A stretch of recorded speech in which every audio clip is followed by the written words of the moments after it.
Assalamu alaikum wa rahmatullahi wa barakatuh.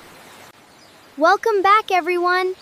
Today, insha'Allah, we will learn our second kalima, the Shahadah.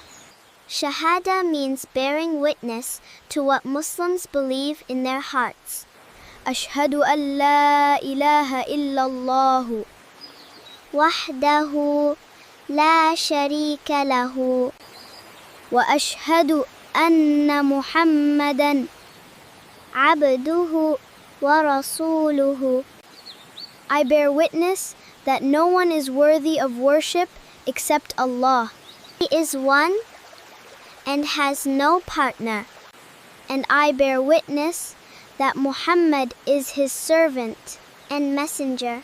Now let us practice the second kalima together, slowly and clearly. Now let us practice together. Ashhadu an la ilaha illallah wahdahu la sharika lahu wa ashhadu anna Muhammadan abduhu wa rasuluh. MashaAllah, well done!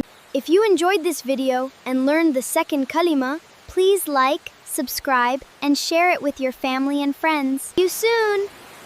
For more Islamic learning, insha'Allah,